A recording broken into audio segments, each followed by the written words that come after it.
கர்த்தருடைய பரிசுத்தமுள்ள நாமத்திற்கு ஸ்தோத்திரம். இன்றைய நாளின் கர்த்தருடைய வார்த்தையாக மத்தேயு எழுதின சுவிசேஷம் 14வது அதிகாரம் 32வது வசனம். அவர்கள் படவில் ஏறின உடனே காற்று அமர்ந்தது.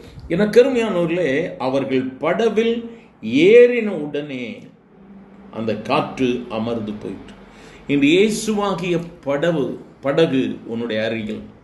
இன்று இயேசுவின் படகில நீ ஏறுவாயானால் உன் வாழ்வில் இருக்கிற எல்லா கொந்தளிப்புகளும் மாறி போகும். இயேசு கையை நீட்டி அவனை பிடித்து, அற்ப விசுவாசியே ஏன் சந்தேகப்பட்டாய் என்று சொல்லுகிறார்.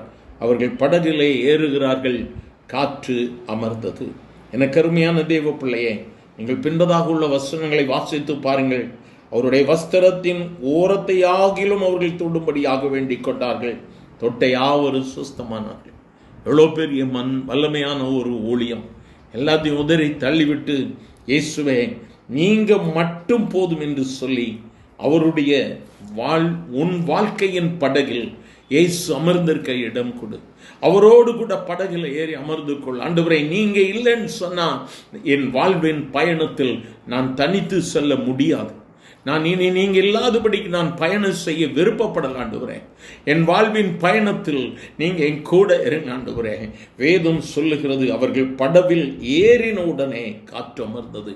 இன்று உன் வாழ்வின் படகிலே இயேசு வர வேண்டுமானால், இயேசு அமருவாரானால் உன் வாழ்வில் இருக்கிற எல்லா பிரச்சனைகளுக்கும் ஒரு அமைதி உண்டாகும். சூழ்நிலைகள் அமைதி இல்லாமல் இருக்கிறதா? உன்னை சூழ்ந்திருக்கிற காரியங்களிலே நீ அமைதி இல்லாதபடிக்கு கலங்கி போய் இந்த வார்த்தைகளை கேட்டுக்கொண்டிருக்கிறாயா? இயேசுவுக்கு இடம் கொடு. இதோ வாசற்படியில் நின்று கதவை தட்டி கொண்டிருக்கிறேன். ஒருவன் என் சத்தத்தை கேட்பானால் நான் அவனோடு கூட போஜனம் பண்ணுவேன். எனக்கு அருமையான தேவ பிள்ளையே, இந்த இயேசுவுக்கு இடம் கொடுப்பியா? அவர் உன் இதயத்தை தட்டி கொண்டிருக்கிறார். நீ செய்ய வேண்டியதெல்லாம் ஒன்றுதான். வேதம் சொல்லுகிறது, முதலாவது தேவனுடைய ராஜ்யத்தையும் அவருடைய நீதியும் தேடுங்கள், அப்பொழுது இவைகள் எல்லாம் உங்களுக்கு கூட கொடுக்கப்படும். எல்லாத்தையும் உதறி தள்ளிவிடு. இயேசு எனக்கு போதும். என் வாழ்வின் படகில் என் இயேசு என்னோடு கூட இருக்க வேண்டும். இதுதான் நம்முடைய வாழ்வின் வார்த்தையாக இருக்க வேண்டும். இன்னைக்கு உன்னை ஒப்பு கொடுத்து பார். இன்று உன்னை இயேசுவுக்கு விட்டு கொடுத்து பார்.